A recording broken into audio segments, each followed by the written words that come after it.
Auzubillahiminash-shaytanir-rajim. Bismillahir-rahmanir-rahim. Assalamu alaikum to my dear students. I hope all of my students and people who are watching you will be fine.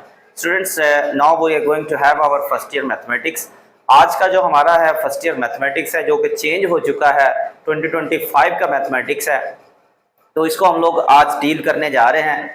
जो first year mathematics है उसका एक chapter number 4 है जो कि matrices and determinants के बारे में है। उसकी एक्सरसाइज है 4.3, उससे रिलेटेड एक इंतहाई इंपॉर्टेंट टॉपिक आ रहा है। अगर आप इसको नहीं समझेंगे तो इसका मतलब जो पूरी एक्सरसाइज है उसकी आपको कोई समझ नहीं आनी, तो इसीलिए ये इंतहाई इंपॉर्टेंट है मेरी नज़र में। तो इसको अच्छी तरह से आपने वॉच करना है, ना कि मैं सिर्फ आपको यहाँ पर उसके कुछ प्रॉब्लम्स को हल करना सिखाऊंगा, बल्कि यहाँ पर आपके कुछ MCQs जो है ना वो भी आपकी जो है ना यहाँ से क्लियर होंगी।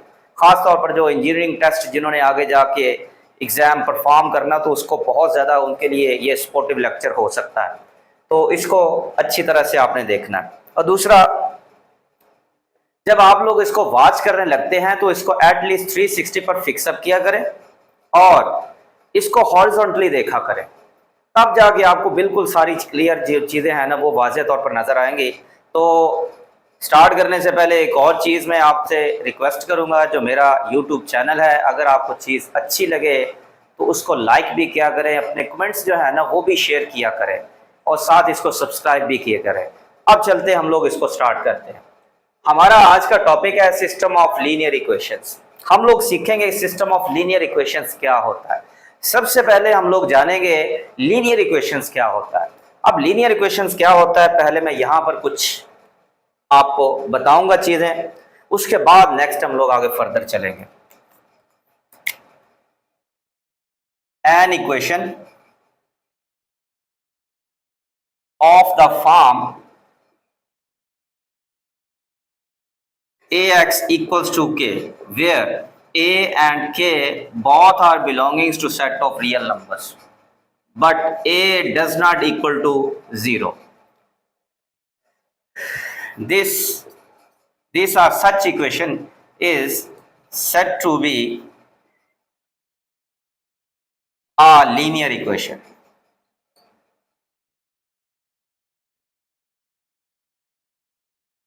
In one variable. अच्छा, मैं यहाँ पर सिर्फ एक जो वन वेरिएबल इक्वेशन की डेफिनेशन लिखूंगा, बाकी सारी जो इक्वेशंस की डेफिनेशन होगी इन 2 वेरिएबल्स, इन 3 वेरिएबल्स, तो सारी एक ही टाइप की होगी, एक ही पैटर्न पर होंगी। तो इसलिए इसको ज़रा समझ लें।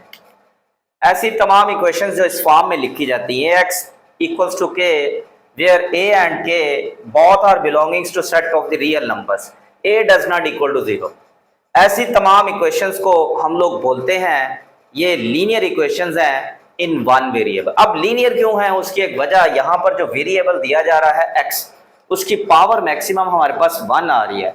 जब किसी भी इक्वेशन के अंदर जो भी वेरिएबल अननोन हमारे पास जो नंबर होता है उसको अगर देखा जाए, उसकी अगर पावर मैक्सिमम 1 हो तो उसको बोलते हैं लीनियर इक्वेशन। इसकी मैं आपको एग्जाम्पल देता हूँ। लेट्स सपोज कि मैं यहाँ पर लिखता हूँ 3x इक्वल्स टू 4, सो ये मेरे पास एक लीनियर इक्वेशन है।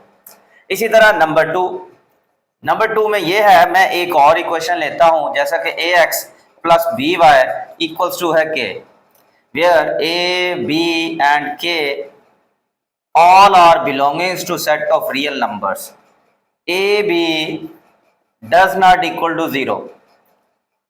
वो तमाम इक्वेशंस जो इस फॉर्म के अंदर लिखी जाती हैं इनको भी हम लोग लीनियर इक्वेशंस का नाम देते हैं। जरा गौर करें, इसमें x और y दो अननोन नंबर्स हैं हमारे पास, ये दोनों की पावर हमारे पास 1 है। सो इस लिहाजा इसको हम लोग बोलते हैं ये लीनियर इक्वेशंस इन 2 वेरिएबल्स है। अच्छा, यहाँ पर a b और k ये तीनों बिलोंग कर रहे हैं सेट ऑफ रियल नंबर्स है, but a and b both are not equal to 0। इस तरह के इक्वेशंस को हम लोग बोलते हैं लीनियर इक्वेशंस इन 2 वेरिएबल्स। मैं आपको इसकी एक एग्जांपल देता हूं, जैसा कि 2x plus 2y equals to है 4।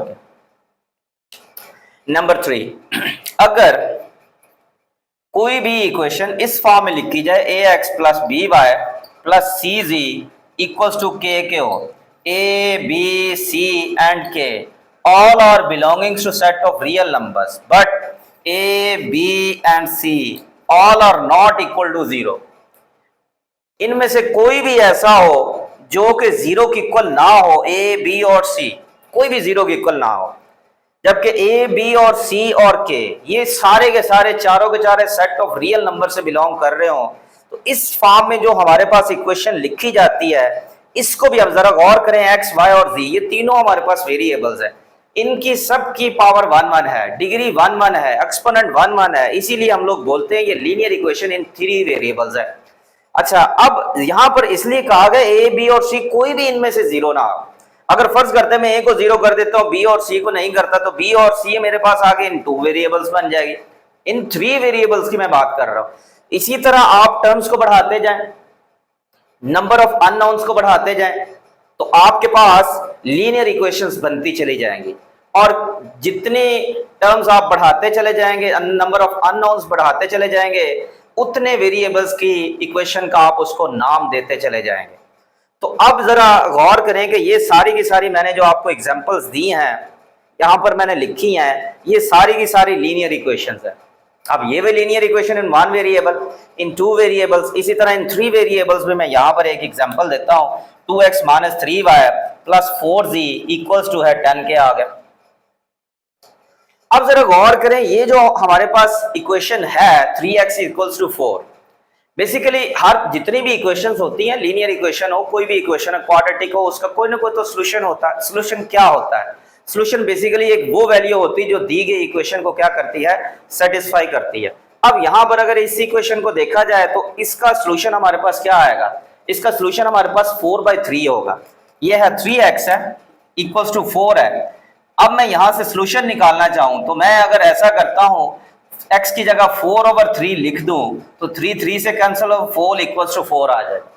तो इसको हम लोग बोलते हैं, अगर हमारे पास देखो वो नंबर जो कि इक्वेशन को क्या कर रहा होता है, वो वैल्यू जो इक्वेशन को क्या कर रही होती है, वेरिएबल्स की जगह हम लोग रिप्लेस कर दें तो उसके बाद वो इक्वेशन को सेटिस्फाई कर दे, इसको हम लोग बोलते हैं सॉल्यूशन। जैसे कि इस इक्वेशन का सॉल्यूशन आ रहा है 4/3, इसी तरह अगर इस इक्वेशन का सॉल्यूशन देख करें तो वो कितना आ रहा है, यहां पर अगर मैं x की जगह 1 लिखूं, y की जगह भी 1 लिखूं, x की जगह 1 लिख देते हैं, y की जगह भी 1 लिख देते हैं, तो ये आ जाता 4 = 4। इसका मतलब ये जो हमारे पास लीनियर इक्वेशंस इन 2 वेरिएबल्स है, इसका सॉल्यूशन हमारे पास आ रहा है 1,1 आ रहा है। जब हम लोग इस तरह से इन 2 वेरिएबल्स में हम लोग लिखते हैं कोई भी इक्वेशन, जो उसका सॉल्यूशन होता है उसको बोलते हैं ऑर्डर्ड पेयर की। इसको हमेशा ऑर्डर्ड पेयर की फॉर्म में लिखा जाता है। इसी तरह यहां से चेक करो, यहां से जरा 2x - 3y + 4z है, इसमें भी हम लोग क्या करेंगे, x, y और z की कुछ वैल्यूज देखेंगे, जो यहां पर हम लोग रिप्लेस करें तो हमारे पास 10 के इक्वल आ जाए। तो जब इसके सॉल्यूशन को हम लोग लिखेंगे तो उसको बोलते हैं ऑर्डर्ड ट्रिपल पढ़ा जाता है। इसको लिखने का अंदाज ये होगा, इसको ऑर्डर ट्रिपल पढ़ा जाता है। तो ये हमारे पास थी इक्वेशंस, ये आगे उसके सॉल्यूशंस। अच्छा, अब एक बात याद रखिएगा, यहां पर मैंने एक्सप्लेन किया है लीनियर इक्वेशंस को, वर्ड लिखे, जो पूरा सेंटेंस लिखा वो लिखा सिस्टम ऑफ लीनियर इक्वेशंस बोलते हैं। अच्छा, सिस्टम ऑफ लीनियर इक्वेशंस क्या होता है? अगर so collection of the linear equation is said to be the system of linear equations. अगर एक से ज्यादा आपके पास लीनियर इक्वेशंस आ जाती हैं, ये जैसा कि मैं यहां पर आपको एग्जांपल देता हूं, फर्ज करते हैं मैं ले लेता हूं a1x b1y = k1 कर दिया, a2x b2y = k2। अब जरा गौर करें कि यहां पर मेरे पास ये भी एक लीनियर इक्वेशन है और ये भी एक लीनियर इक्वेशन है। जब एक से ज्यादा लीनियर इक्वेशंस होती हैं तो उसको बोलते हैं सिस्टम ऑफ लीनियर इक्वेशंस। बात समझ आ गई कि नहीं? तो यहां पर वैसे मैंने एक छोटी सी एग्जांपल आपको दी, इसी तरह 3 हो जाए, 4 हो जाए, 5 हो जाए, जितनी भी हो जाए, एक से ज्यादा जब लीनियर इक्वेशंस बन जाती हैं तो वो टोटल हमारे पास एक बन जाता है सिस्टम ऑफ लीनियर इक्वेशंस। अच्छा, एक और बात बता दूं, वो x और y की वैल्यूज जो कि इन दोनों इक्वेशंस को सेटिस्फाई करेंगी, क्या मैंने बोला है, वो वैल्यूज x और y की जो पूरी की पूरी यानी कि सिस्टम ऑफ लीनियर इक्वेशंस को सेटिस्फाई करेगा, इसको भी करेगा, इसको भी करेगा, उसको बोलते हैं solution of the system of linear equations का नाम देते हैं। यानी कि वो पूरे के पूरे सिस्टम का ही एक सॉल्यूशन बन जाता है। अब जरा चलते हैं हम लोग, सॉल्यूशन की बात हो रही है तो सॉल्यूशन हमारे पास दो तरह का आता है, बल्कि हमारे पास जब भी हम लोग किसी सिस्टम ऑफ लीनियर इक्वेशन को हल करते हैं तो हमारे पास तीन तरह का सॉल्यूशन आता है। अच्छा, अब ये भी एक बात बता दूं, यहां पर जो मैंने इक्वेशंस लिखी हैं, एक ये वाली मैंने लिखी है ax इक्वल्स टू के, दूसरी ax plus b y equals to k है, ax plus b y plus c z equals to k है। अच्छा, अगर यहां पर के इसमें या इसमें या इसमें कहीं भी अगर तो के हमारे पास होता है नॉन जीरो, देन हमारे पास जो सिस्टम ऑफ लीनियर इक्वेशन जो होता है उसको बोलते हैं नॉन होमोजीनियस। अगर के हमारे पास जीरो आ जाए तो देन हम लोग बोलते हैं ये होमोजीनियस है। जैसे कि यहां पर मैं इसी की एक आपको एग्जांपल देता हूं, यहां पर k1 और k2 अगर मैं इनको कर देता हूं जीरो के इक्वल, यानी कि a1x plus b1y equals to zero, a2x plus b2y equals to zero. अब यहां पर चले मैं k1 और k2 की जगह मैं अलग अलग कोई लिख देता हूं, यहां पर मैंने लिख दिया है 1, यहां पर लिख दिया है 7। एक ये मेरे पास सिस्टम ऑफ लीनियर इक्वेशंस है, एक ये मेरे पास सिस्टम ऑफ लीनियर इक्वेशंस है। यहां पर गौर करें, ये हमारे पास जो आ रहा है इसमें हमारे पास जो k1 और k2 ये दोनों हमारे पास, यानी कांस्टेंट्स की बात कर रहे हैं। आप k1 k2 आप कंफ्यूज हो जाएंगे, पता नहीं k1 k2 क्या है। अब सीधे सीधा कांस्टेंट बोल ले, अगर तो कांस्टेंट्स हमारे पास कम से कम सिस्टम के अंदर कम से कम एक ऐसी लीनियर इक्वेशन हो जिसमें जो कि हमारे पास कांस्टेंट क्या है नॉन जीरो आ रहा हो, उसको बोलते हैं सिस्टम ऑफ लीनियर इक्वेशन, लेकिन वो होता है नॉन होमोजीनियस। अगर तमाम की तमाम लीनियर इक्वेशंस के कांस्टेंट्स हमारे पास क्या आ जाते हैं, जीरो आ जाते हैं, देन इसको बोलते हैं हम लोग homogeneous system of linear equations बोलते हैं। अब देखिए ना, मैं इसकी मिसाल एक और भी आपको देता हूं, जैसे कि ये ऐसे भी हो सकती है, जैसे कि a1 मैं इधर दूसरे न्यूमेरिकली आपको लिख के बताता, 2x plus 3y equals to 7, 5x minus 4y equals to 0। अब जरा गौर करें कि ये तो हमारे पास क्या आ रही है, होमोजीनियस आ रही है, सॉरी नॉन होमोजीनियस आ रही है, ये होमोजीनियस आ रही है, लेकिन ये दोनों इक्वेशंस मिली हैं तो फिर जाके एक सिस्टम बना है। कम से कम एक ऐसी इक्वेशन होनी चाहिए कि जो कि नॉन होमोजीनियस हो, तो देन हम लोग बोल देते हैं कि ये नॉन होमोजीनियस। अगर 3 होती 4 होती सारी की सारी हमारे पास होमोजीनियस आ रही, लेकिन इनमें से एक ऐसी इक्वेशन है जो कि नॉन होमोजीनियस आ रही, फिर भी ये non homogeneous system of linear equations होगा। अच्छा, अब ये समझ आ गया आपको होमोजीनियस कौन सी है, नॉन होमोजीनियस कौन सी है। अच्छा, अब नेक्स्ट हम लोग चलते हैं इसके सॉल्यूशंस की तरफ ही चलते हैं। अब देखिए, सिस्टम ऑफ लीनियर इक्वेशंस की बात करते हैं ना, तो उसके सॉल्यूशन के लिहाज से दो तरह के सिस्टम ऑफ लीनियर इक्वेशंस आ रही होती है। Number 1 consistent and number 2 inconsistent आ रही होती है। ये मेरे पास जो इक्वेशंस मैंने आपको एग्जांपल्स दिए हैं, ये नॉन होमोजीनियस और होमोजीनियस की, जब हम लोग इनके सॉल्यूशंस निकालते हैं तो सॉल्यूशंस हमेशा दो तरह के आते हैं, तो या बल्कि 3 तरह के होंगे। उन सॉल्यूशंस की बेस पर आप ये बताएंगे कि ये सिस्टम है किस तरह का, आया कि ये कंसिस्टेंट है या इनकंसिस्टेंट है। सो इसके लिए हम लोग क्या करेंगे, उसके सॉल्यूशंस को देख के हम लोग जज करेंगे कि ये कौन सा हमारे पास सिस्टम बन रहा है, कंसिस्टेंट है या अनकंसिस्टेंट है, अनकंसिस्टेंट इनकंसिस्टेंट है। अब चलते हैं हम लोग जरा इसके सॉल्यूशंस को देखते हैं।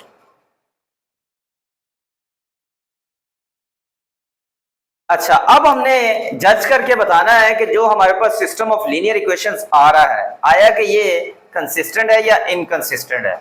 इसके लिए हम लोगों ने कुछ टेस्ट परफॉर्म करने हैं।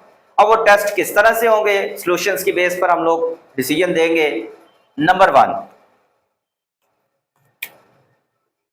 सबसे पहले हमें अगर सिस्टम ऑफ लीनियर इक्वेशंस उसने दी है तो हम लोग क्या करेंगे, उसको हम लोग मैट्रिक्स की फॉर्म में लिखेंगे। लेट्स सपोज के मेरे पास है a1x b1y, मैं एक ना 2x2 का लेकर आपको बताऊंगा। a1x plus b1y equals to k1, a2x b2y equals to k2। अब ये हमारे पास सिस्टम ऑफ लीनियर इक्वेशंस है, ये होमोजीनियस है non homogeneous it doesn't matter, उसकी तरफ हम लोग नहीं जा रहे। अच्छा, अब आपने क्या करना है, इसको जज करके बताना है आया कि ये system of linear equations consistent है या इनकंसिस्टेंट है। आप क्या करेंगे, हम लोग इसको सबसे पहले एक मैट्रिक्स की फॉर्म में लिखेंगे, a1 b1 a2 b2, ये हमारे पास आ गए मैट्रिक्स ऑफ कोफिशिएंट्स आ गए। यहां पर कोफिशिएंट्स x के आएंगे, यहां कोफिशिएंट्स y के आएंगे। यहां पर हमारे पास जो मैट्रिक्स आएगा ये नंबर ऑफ अननोन्स x और y लिखेंगे। ये वाला जो मैट्रिक्स है इसको हम लोग मैट्रिक्स ऑफ कांस्टेंट्स का नाम देंगे। अच्छा, अब अमूमन हम लोग इसका नाम a लिख लेते हैं, इसको x बोल देते हैं और इसको कोई नाम b दे दो, कुछ भी दे दो। करना क्या होता है कि ये जो हमारे पास ए मैट्रिक्स होता है ना, आपने इसका डिटर्मिनेंट चेक करना है। अगर तो इसका डिटर्मिनेंट नॉट इक्वल टू 0, याद रखिएगा जब हम लोगों ने सॉल्यूशंस निकालने हैं, सॉल्यूशंस तीन तरह के होंगे। अब मैं वो पहले यहां पर आपको बता दूं, एक होगा यूनिक, एक होगा इनफाइनाइट और तीसरा जो हमारे पास होगा नो सॉल्यूशन होगा। तीन तरह के आपको सॉल्यूशंस मिलेंगे। इन तीनों की बेस पर आप लोगों ने क्या करना है, बताना है कि ये कंसिस्टेंट है या इनकंसिस्टेंट है। याद रखिएगा अगर आपके पास सॉल्यूशन यूनिक आ गया या इनफाइनाइट आ गया तो इसका मतलब है कि ये जो सिस्टम हमें दिया है लीनियर इक्वेशंस का, ये कंसिस्टेंट है। अच्छा, अगर आपके पास आ गया नो सॉल्यूशन तो इसका मतलब ये इनकंसिस्टेंट होगा।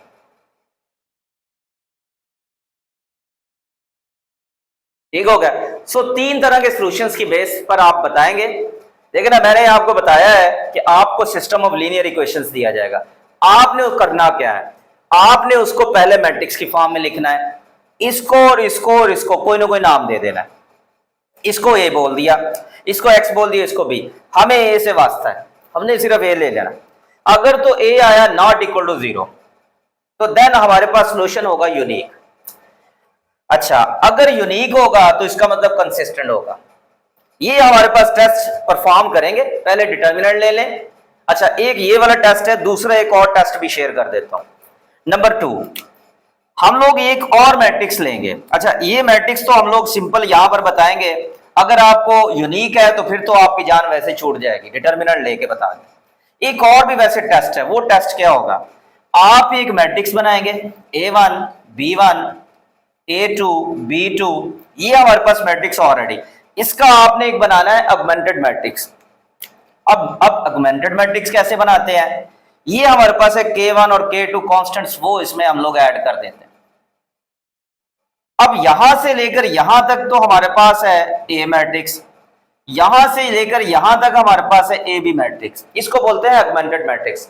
सो when we are joining the two matrices in a single matrix form, then this is said to be augmented matrix। अगर हमारे पास एक मैट्रिक्स के अंदर हम लोग एक और मैट्रिक्स को जोड़ दें, जोड़ने के बाद हमारे पास एक मैट्रिक्स ओवरऑल जो बनता है उसको बोलते हैं ऑगमेंटेड मैट्रिक्स, उसको ए बी से डिनोट किया जाता है। हम लोग ये एक और टेस्ट भी लगाते हैं, याद रखिएगा। Consistent system of consistent linear equations हमारे पास तब बनता है जब हमारे पास सॉल्यूशन या यूनिक है या इनफाइनाइट है। यूनिक तब आएगा जब आपके पास डिटर्मिनेंट आ जाएगा 0। एक और भी टेस्ट है, वो कैसे, मसलन आपके पास ये मैट्रिक्स ए, आप इसका लें रैंक। रैंक को मैंने आपको बताया कैसे आपने उसको रिप्रेजेंट करना है। आप लेंगे रैंक ऑफ ए, अगर ये बराबर आ जाए रैंक ऑफ ए बी के और ये बराबर आ जाए नंबर ऑफ अननोन्स, क्या मैंने बोला है, rank of A b and number of unknown. Number of unknowns यहां पर हमारे पास है एक्स और वाई। अगर ये तीनों आपस में बराबर आ जाएं तो इसका मतलब है कि जो हमारे पास सॉल्यूशन आएगा वो यूनिक आएगा। अगर सॉल्यूशन यूनिक आया है तो इसका मतलब है कि ये जो हमारे पास सिस्टम ऑफ लीनियर इक्वेशंस है ये कंसिस्टेंट है। आइए मैं आपको इसकी एक एग्जांपल देता हूं, फिर आपको बिल्कुल वाज़ेह चीजें हो जाएंगी। मसलन यहां पर मेरे पास है, मैं एक छोटा सा सिस्टम ऑफ लीनियर इक्वेशंस लूंगा। फर्ज करते हैं 2x minus Y equals to 5 कर लेते हैं, यहां पर x plus y equals to 4 कर लेते हैं। ये मेरे पास सिस्टम ऑफ लीनियर इक्वेशंस है। अब मैं सबसे पहले इसको मैट्रिक्स की फॉर्म में लिखूंगा। पहले x के कोफिशिएंट 2 1 माइनस 1 1, उसके बाद x y, उसके बाद 5 4 कॉन्स्टेंट्स आ गए। इसको हम लोग ए बोलते हैं, ये वाला मैट्रिक्स है। अब आप ऐसा करें कि इसका डिटर्मिनेंट ले, जब हमने डिटर्मिनेंट लिया 2 माइनस इंटू -1 तो ये आ गया 3 which is not equal to 0। अब इसका मतलब 0 नहीं आया हमारे पास इसका डिटर्मिनेंट, तो इसका सोल्यूशन क्या होगा? Unique. It will have unique solution. अगर यूनिक सोल्यूशन है तो इसका मतलब ये सिस्टम ऑफ लीनियर इक्वेशंस हमारे पास क्या आ रहा है? ये आ रहा है कंसिस्टेंट।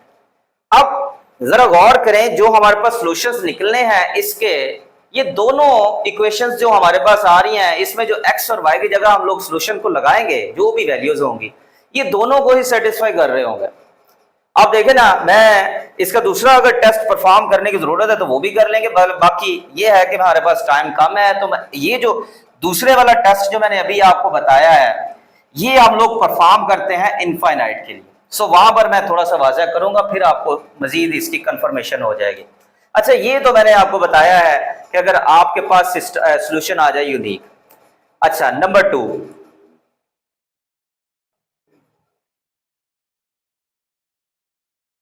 अब नंबर 2 पर देखिएगा जरा। अगर हमारे पास डिटर्मिनेंट मैंने कहा अगर नॉट इक्वल टू 0 है, जो भी हमारे पास इक्वेशंस दी गई हैं, ये वाला जो हमारे पास A equal to 0 not equal to 0 है, तो इसका मतलब है वो हमारे पास यूनिक सोल्यूशन आएगा। अच्छा, number 2, if determinant does not equals to 0, अगर क्या हो, डिटर्मिनेंट हमारे पास इक्वल्स टू 0 आ जाए, तो इसका मतलब है कि या तो सॉल्यूशन हमारे पास इनफाइनाइट होगा या नो सॉल्यूशन होगा। अब ये कैसे हमें पता चलेगा कि सॉल्यूशन इनफाइनाइट होगा या नो सॉल्यूशन होगा? देखिए ना, हमें पता तो तब ही चलेगा जो सिस्टम ऑफ लीनियर इक्वेशंस आया कि ये कंसिस्टेंट है या इनकंसिस्टेंट है। यानी कि अगर 0 नहीं आया तो इसका मतलब है system of linear equations consistent भी हो सकता है और इनकंसिस्टेंट भी हो सकता है। लेकिन वो कैसे हम लोग डिसाइड करेंगे? हम लोग डिसाइड करेंगे इन दोनों से। अगर तो इनफाइनाइट आ जाता है तो फिर तो ठीक है, वो कंसिस्टेंट हो गया। अगर नो सॉल्यूशन आया है तो इसका मतलब है कि वो इनकंसिस्टेंट होगा। अब ये कैसे हमें पता चलेगा? हमें पता चलेगा टेस्ट नंबर 2 से। वैसे तो टेस्ट नंबर 2 आपने परफॉर्म कैसे करना है, देखिएगा। अगर if rank of A equals to rank of A B not equal less than unknown आ जाए,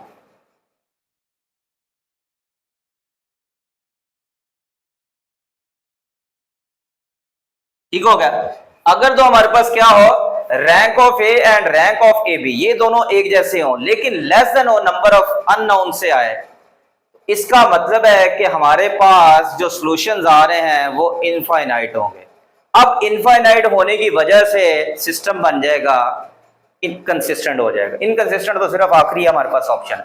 अब मैं आपको इसकी एक एग्जांपल देता हूं। फर्ज करते हैं हमारे पास है 2x plus y equals to 4 के, उसके बाद 4x plus 2y equals to 8 के। जी, ये मैंने एक छोटा सा सिस्टम ऑफ लीनियर इक्वेशंस लिया है।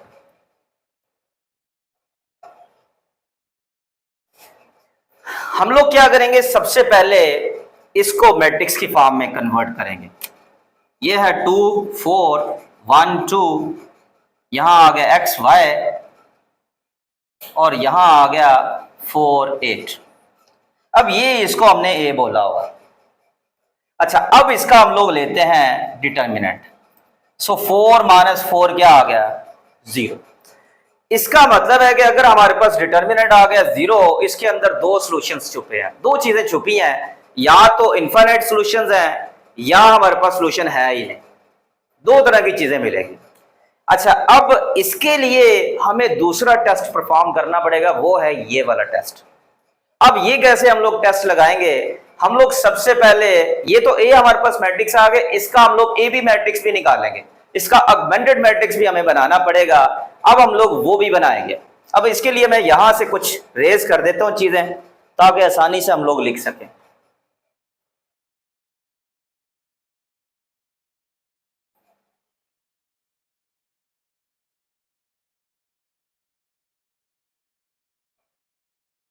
अच्छा, ये हमारे पास ए मैट्रिक्स है, मैं इसको यहां पर लिखता हूं। 2142। इसमें मैं एक कांस्टेंट का जो हमारे पास मैट्रिक्स आला है उसको भी मैं ऐड करने जा रहा हूं 48। इसको मैं जरा सेपरेट कर देता हूं। चले मैं इस मार्कर के साथ इसको जो है ना कर देता हूं। ठीक हो गया। अच्छा, अब यहां से यहां तक मैट्रिक्स ए होगा, यहां से यहां तक मैट्रिक्स होगा ए बी। अब ये बात याद रखने वाली, क्योंकि यहां पर आके बच्चे थोड़ा सा कंफ्यूज हो जाते हैं कि ए क्या है, ए बी क्या है। यहां से यहां तक ए जो मैंने इसमें ऐड किया उसके बाद बन गया ए बी। अब हमने काम क्या करना है, हमने काम ये करना है, हमने इन दोनों के रैंक्स निकालने, रैंक ऑफ ए और रैंक ऑफ ए बी। अब वो कैसे निकालने हैं, हमें पता है रैंक क्या होता है, basically number of unknowns rows of the echelon और रिड्यूस्ड एचेलॉन फॉर्म। हमारे पास रिड्यूस्ड एचेलॉन फॉर्म जो हमारे पास मैट्रिक्स होता है, या एचेलॉन फॉर्म में भी आप कर सकते हैं उसको, उसकी जो नंबर ऑफ अननोन्स रोज होती है ना, उसी को बेसिकली उसका रैंक बोलते हैं। अब देखो, जब एचेलॉन फॉर्म में ही हमने इसको, पहले हम लोग वैसे आप सिर्फ, मेरा आपको मशवरा, आप सिर्फ एचेलॉन में ले जाइएगा, इसको एचेलॉन में ले जाओ। एचेलॉन में लाने के लिए यहां पर हमें पहले सबसे पहले 1 बनाना होगा। अब 1 कैसे बनाएंगे, या तो इन दोनों को हम लोग इंटरचेंज कर लेते हैं, इंटरचेंज करने से भी काम नहीं बनेगा क्योंकि ये 4 है ये 2 है, यहां अगर 1 होता तो फिर इंटरचेंजेबल ठीक था, ओके काम चल, लेकिन इसी को 1 बना लो। कैसे 1 बनाएंगे, हम लोग यहां पर रो ऑपरेशन लगाएंगे, बाय 1/2 R1। R1 को हम लोग 1/2 से मल्टीप्लाई करेंगे तो रिजल्ट भी R1 का ही आएगा। यहां मैंने रो ऑपरेशन लगा दिया, 2 से, यानी कि ये डिवाइड हो रही है R1, तो ये आ गया 1, ये आ गया 1/2 आ गया, ये आ गया 2, ये आ गया 4, 2 और ये हो गया 8। अच्छा, ये 1 बना लिया। अब इसके नीचे क्या करना, हमने 0 बनाने। एचेलॉन फॉर्म के अंदर ये होता है, जो लीडिंग एलिमेंट होता है, ये जरा पिछले वाला जो लेक्चर है ना, जो इसका लेक्चर नंबर 2 है, उसको लाजमी तौर पर वॉच करें। मैं जब इसको अपलोड कर रहा हूँ तो उसमें मैं उसका लिंक भी आपको दूंगा, लेक्चर नंबर 1 भी है उसका भी लिंक दूंगा, और सेकंड वाला जो लेक्चर हमारे पास उसका भी लिंक दूंगा, क्योंकि इसके बगैर आपका काम नहीं चलना, इसके बगैर आप इसको समझ नहीं सकते। उनको लाजमी तौर पर वॉच करें। अच्छा, अब यहां पर हमने बनाना है 0। अब यहां पर 0 कैसे बनाएंगे, हम लोग क्या करेंगे, इसको अगर मैं 4 से मल्टीप्लाई करूं, इसमें से माइनस कर दूं, ये बन जाएगा 0। तो यहां पर मैं लिखता हूं bye R2 minus 4R1। So result हमारे पास आ गया R2 का। अब यही टेस्ट चीज हम लोग यहां पर परफॉर्म करते हैं। तो ये R1 पर यानी कि हमारे पास ऑपरेशन नहीं लग रहा, उसको मैं एज इट इज लिखूंगा 1/2, साथ में है 2। अच्छा, उसके बाद इसको पहले 4 से मल्टीप्लाई किया, बाद में इसे माइनस किया, तो ये आ गया 0। इसको 4 से मल्टीप्लाई करेंगे, 1/2 मल्टीप्लाई 4, 2 टाइम 4, तो ये 2 आ गया, 2 माइनस 2 ये हो जाएगा 0। अच्छा, उसके बाद इसको 4 से मल्टीप्लाई किया तो ये आ जाएगा 8 माइनस 8 क्या हो गया 0, और ये होगी इनकी आपस में सेपरेशन होगी। अब जरा गौर करें, यहां से लेकर यहां तक मैट्रिक्स है ए, यहां से लेकर यहां तक मैट्रिक्स है ए बी। अब ये हमारे पास एचेलॉन फॉर्म बन चुकी है, यहां पर आगे एचेलॉन बन गई। अब आप रैंक निकाल लें, यहां से लेकर यहां तक रैंक ऑफ ए जरा चेक करो। रैंक क्या होता है, बेसिकली कोई भी ऐसा मैट्रिक्स जो कि एचेलॉन या रिड्यूस्ड एचेलॉन फॉर्म के अंदर होता है, उसके नंबर ऑफ अननोन रोज जो होते हैं वो बेसिकली उसका रैंक होता है। इसका रैंक जरा चेक करें, इसका नंबर ऑफ जीरो रोज हमारे पास जो आ रही हैं वो तो एक नहीं है, यहां पर ये 0 रो है, ये वाली नॉन 0 रो है, तो इसका मतलब है रैंक ऑफ ए ये 1 है। दूसरा, रैंक ऑफ ए बी यहां से लेकर यहां तक, तो ये इसकी नंबर ऑफ नॉन 0 रोज, इसकी भी एक आ रही है। रैंक ऑफ ए बी ये भी आ रहा है 1। सो रैंक ऑफ ए और रैंक ऑफ बी क्या आ रहे हैं, दोनों एक जैसे आ रहे हैं, ओके हो गया। तीसरी चीज, number of unknowns. Number of unknowns हमारे पास कितने आ रहे हैं, वो हमारे पास नंबर ऑफ अननोन्स यहां पर आ रहे हैं 2, एक्स और वाई यहां पर 2 है। तो इसका मतलब है कि 1 लेस देन आ रहा है 2 से। अगर नंबर ऑफ अननोन्स हमारे पास ग्रेटर हो या रैंक ऑफ ए और रैंक ऑफ बी उससे लेस है, ये दोनों बराबर भी हो, इसका मतलब है कि ये जो हमारे पास सिस्टम ऑफ लीनियर इक्वेशंस है ना, ये हमारे पास कंसिस्टेंट है। उसकी एक वजह, हमारे पास जो इसके सॉल्यूशंस आ रहे हैं वो number of solutions are infinite. ये है यूनिक और इनफाइनाइट का कॉन्सेप्ट जो लॉजिक मैंने आपको बताया है। अब जरा गौर करें कि ये जो आपने इसको लिखा है ये सारे को, अगर मैं इसको दोबारा सिस्टम ऑफ लीनियर इक्वेशंस की फॉर्म में लिखूं तो कैसे लिखूंगा मैं? यूं लिखा, ये जो कोएफिशिएंट होता है एक्स का होता है, ये जो होता है वाई का, इक्वल्स टू किसके? 2 के। अब इसको भी लिखें 0x plus 0y equals to किसके आ गया? 0 के। अब ये तो वैसे ही 0 हो गया, ओके हो गया, इट्स ओके। अब हमारे पास सिर्फ एक बची है, x plus 1/2y equals to 2 के। अब यहां पर आप जितनी मर्जी वैल्यूज चाहें आप चेंज करते जाएं, x और y की पुट करते जाएं और आपको डिफरेंट किस्म के इसके सॉल्यूशंस मिलते चले जाएंगे। देखिए मैं आपको एक मिसाल देता हूं, इसको आप उधर की तरफ ले जाएं, x इक्वल्स टू 2 - 1/2y। अब y की यहां कोई एक वैल्यू पुट करो, 1 पुट कर दी। जब 1 पुट करेंगे तो x हमारे पास है 2 - 1/2 इंटू 1, तो ये आ जाएगा हमारे पास 3/2 आ जाएगा, यानी कि हमारे पास सोल्यूशन आया 3/2, 1। इसी तरह आप चेंज कर लें, आप y की 2 पुट करके देख लीजिएगा, 2 - 2 तो ये हो जाएगा 1।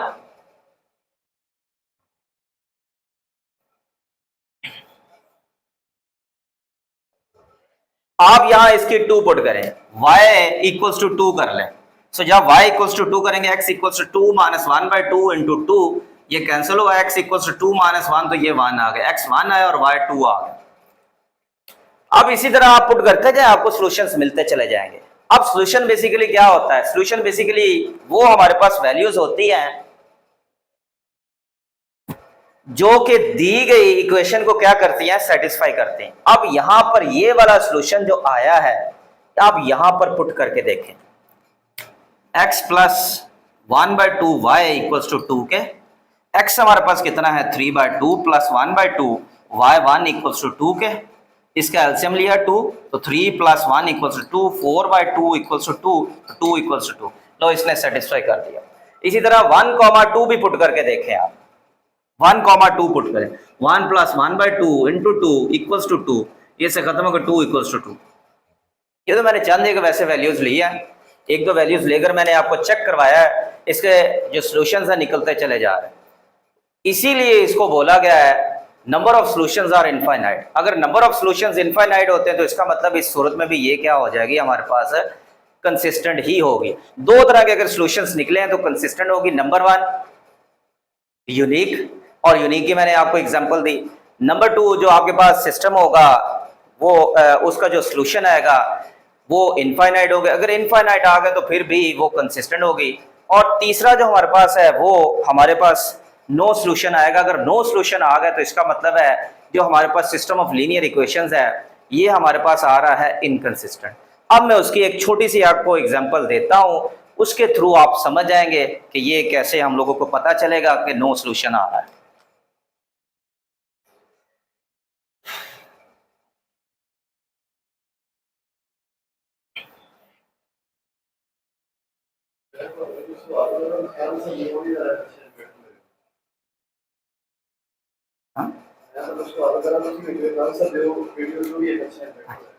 अच्छा, अब देखिएगा जरा, एक हमारे पास है सिस्टम है इक्वेशंस का, जैसे कि मैंने लिखा है 2x plus 4y equals to 5, 8x plus 4x plus 8y equals to मैंने कर दिया 4 के। तो अब जरा ये वाला सिस्टम ऑफ लीनियर इक्वेशंस हमारे पास, जी आप क्वेश्चन करना चाह रहे हैं, आप करें क्वेश्चन। अगर किसी भी का डिटर्मिनेंट हमने लिया है, वो डिटर्मिनेंट हमारे पास सर आ गया नॉन जीरो। जैसे हम 9th क्लास में हमने ऐसे क्वेश्चन किए हैं 1.6 एक्सरसाइज में। अच्छा, अगर डिटर्मिनेंट आ जाता है हमारे पास जीरो, जी। तो हम कहते हैं कि इसका नो सॉल्यूशन है। अच्छा, तो वो इनकंसिस्टेंट होगा? नहीं, नो सॉल्यूशन नहीं जी। हम लोग कहते हैं सॉल्यूशन एग्जिस्ट नहीं कर रहा। अब दो तरह के सॉल्यूशंस आएंगे ना, या तो हमारे पास सॉल्यूशन उसका दो तरह के, इसी तरह यहाँ पे एक जो टाइप होगा उसमें यूनिक भी आ जाता है और दूसरा हमारे पास क्या आ जाता है, इनफाइनाइट भी आ जाते हैं। अगर वो यूनिक मैंने आपको बताया जब आप डिटर्मिनेंट लेते हैं नॉट इक्वल टू जीरो है तब यूनिक है। जब आप डिटर्मिनेंट लेते हैं नॉट इक्वल टू जीरो आ जाए तब हमारे पास आ जाता है इनफाइनाइट या नो सॉल्यूशन आएगा। अब आपने बात कही है कि अगर हमारे पास डिटर्मिनेंट जीरो के इक्वल आ गया है, यही आपने सवाल किया है जी, जीरो के इक्वल आ गया तब सॉल्यूशन नहीं निकलेगा, नहीं, उसके सॉल्यूशन दो आ सकते हैं। कौन कौन सा आएगा, इनफाइनाइट भी हो सकता है और नो सॉल्यूशन भी आ सकता है। और 9th क्लास में हम बेसिकली वहां पे फाइंड करते थे इनवर्स। हाँ। तो इनवर्स फाइंड करते वक्त वहां हाँ, पे लीगल सॉल्यूशन ना इनवर्स तो तब तक आप फाइंड ही नहीं कर सकते, वो इनवर्स और तरह की, इधर हम वो बात नहीं कर रहे, वो बात नहीं कर रहे जी, हम लोग ठीक है, वो बात ही नहीं कर रहे जी सर। वो तो अगर हमारे देखो सीधा सीधा आपने इनवर्स फाइंड आउट करना है, इनवर्स की तो डेफिनेशन ही यही है कि अगर आपके पास एडजॉइंट ऑफ ए ओवर में डिटर्मिनेंट ऑफ ए ले, नीचे अगर जीरो आ गया तो फिर तो सॉल्यूशन ही नहीं उसका आ रहा, ठीक होगा ना। तो सॉल्यूशन नहीं आ रहा, कुछ सॉल्यूशंस आ भी जाते हैं, सॉल्यूशन आ रहे हैं तो वो भी इनफाइनाइट होते हैं। इसका तो मतलब मैंने आपको बताया दो चीजें छुपी होती हैं जब आपके पास क्या आता है determinant not equal to zero equals to zero आ जाता है, दो चीजें छुपी होती हैं, या तो वो सिस्टम जो दिया गया है कंसिस्टेंट है या इनकंसिस्टेंट है, वो आप जज करके बताएंगे कि कैसे। वो दूसरा मैंने आपको मेथड बताया उसमें आप परफॉर्म करेंगे, टेस्ट दूसरा लगाएंगे। कंसिस्टेंट दो सूरतों में होता है कंसिस्टेंट, हाँ जी। अगर हमारे पास उसका यूनिक सॉल्यूशन हो और या इनफाइनाइट infinite सॉल्यूशन हो, और अगर सॉल्यूशन नहीं है तो वो इनकंसिस्टेंट है। वो और इनकंसिस्टेंट, अगर डिटर्मिनेंट जीरो के इक्वल है जी, तो उसमें वो कंसिस्टेंट भी हो सकता है इनकंसिस्टेंट भी। नहीं डिटर्मिनेंट, हाँ वो कंसिस्टेंट भी हो सकता है इनकंसिस्टेंट भी हो सकता है। अगर इनफाइनाइट आ जाए तो फिर वो कंसिस्टेंट हो जाएगा। इनफाइनाइट, हाँ, या तो उसके अंदर इनफाइनाइट नंबर ऑफ सॉल्यूशंस छुपे हैं या सॉल्यूशन छुपा ही नहीं है। जी, अगर इनफाइनाइट है तो फिर ठीक है, वो आप कंसिस्टेंट कह रहे हैं। अगर सॉल्यूशन छुपा ही नहीं है तो इसका मतलब आप कहेंगे ये इनकंसिस्टेंट। जी ठीक ओके सर, ओके, क्लियर होगी ओके बात। सर, थैंक अच्छा, अब हम लोग क्या करेंगे, इसको मैट्रिक्स की फॉर्म में लिखेंगे 2 4 4 8। यहां पर x और y है वेरिएबल्स, यहां पर हैं कांस्टेंट्स 5 4। अब आपने काम क्या करना है, इसका ऑगमेंटेड मैट्रिक्स भी बना लें 2 4 4 8, उसके साथ 5 और 4 ले लें, यहां से यहां तक हमारे पास है a। अब देखिएगा जरा, आपको बिल्कुल चीजें वाज़ेह हो जाएंगी कि इसका नो सॉल्यूशन कैसे आ रहा है। यहां से लेकर यहां तक है ए बी। अब इनके बनाने हम लोगों ने रैंक्स, याद रखिएगा नो सॉल्यूशन तब होता है जब टेस्ट उस पर लग रहा हो। अच्छा, ये वाला टेस्ट आप डिटर्मिनेंट लेकर चेक करें, इसका अगर डिटर्मिनेंट लेंगे ए तो ये क्या हो जाएगा 16 माइनस 16, इसका मतलब 0 हो गया। अब अगर डिटर्मिनेंट 0 आ गया तो इसका मतलब दो सॉल्यूशन छुपे हुए हैं, या तो सॉल्यूशंस नंबर दो तरह के सॉल्यूशंस कौन कौन से होते हैं, इनफाइनाइट हो सकता है, नो सॉल्यूशन हो सकता है। अब उसके लिए आपको दूसरा टेस्ट लगाना पड़ेगा। अब दूसरा टेस्ट कैसे लगाएंगे, ऑगमेंटेड मैट्रिक्स बनाया, इसके रैंक्स निकालें। रैंक निकालने से पहले एचेलॉन फॉर्म में शिफ्ट करना पड़ेगा। कैसे करेंगे, यहां पहले 1 बनाना है। अब 1 बनाने के लिए मैं वैसे सारा प्रोसेस लिखूंगा नहीं, क्योंकि बार बार नहीं लिखेंगे, आपको काफी मैंने बार बता दिया है एक ही चीज को। तो इसको 1/2 से मल्टीप्लाई करें, चले मैं लिख देता हूं, बाय 1/2 R1, तो रिजल्ट आया R1 का।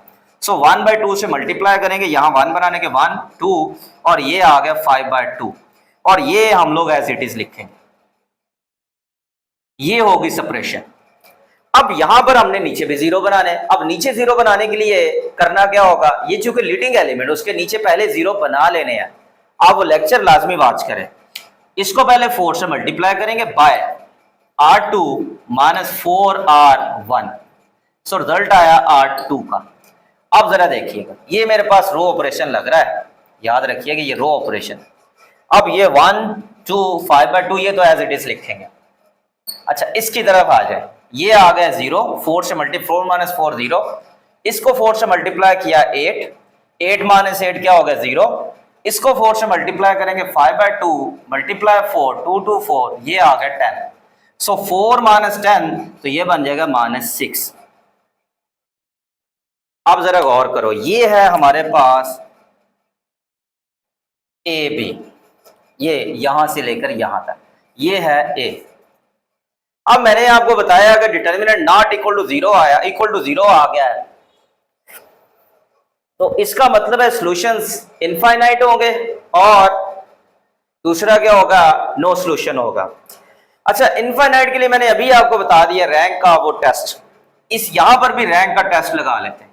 अगर rank of A does not equal to rank of A B, तो इसका मतलब है कि इसका नो सॉल्यूशन हो, देन नो सॉल्यूशन हो।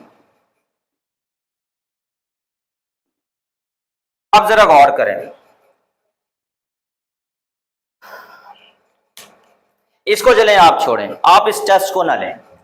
आपको मैं एक और बड़ा सिंपल सा बता देता हूं इसका सॉल्यूशन कैसे नहीं आ रहा।